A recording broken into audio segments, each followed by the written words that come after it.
ہم کریں گے ہر مظلوم کی حمایت۔ السلام علیکم، میں ہوں حرین فاطمہ اور آپ دیکھ رہے ہیں حمایتی نیوز HD چینل۔ نظر ڈالتے ہیں آج کی اہم خبروں پر۔ سٹی پولیس آفیسر سید خالد حمدانی کا راولپنڈی کرکٹ اسٹیڈیم کا دورہ۔ SSP operations flight lieutenant retire حافظ کامران اصغر، SP راول فیصل سلیم اور دیگر افسران بھی ہمراہ تھے۔ CPO نے پوائنٹ وائز ڈیوٹیز کو چیک کیا، افسران و جوانوں کو محنت و مستعدی سے فرائض سر انجام دینے پر حوصلہ افزائی کی اور فل پروف سیکیورٹی انتظامات کو ہمہ وقت یقینی بنانے کی ہدایت دی۔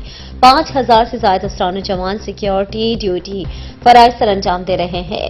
مؤثر چیکنگ کے ذریعے فل پروف سیکیورٹی انتظامات کو یقینی بنایا جا رہا ہے۔ PSL کے کامیاب انعقاد کے لیے اپنی ذمہ داری اور کردار کو بھرپور محنت کے ساتھ نبھائیں گے۔ پاکستان میں انٹرنیشنل کھلاڑیوں کی آمد خوش آئند ہے۔ PSL میچز کے لیے تمام وسائل بروکار لاتے ہوئے بہترین انتظامات یقینی بنائے جا رہے ہیں۔ مؤثر سیکیورٹی انتظامات کے ساتھ ساتھ ٹریفک کی بلا تعطل روانی کو یقینی بنایا جا رہا ہے۔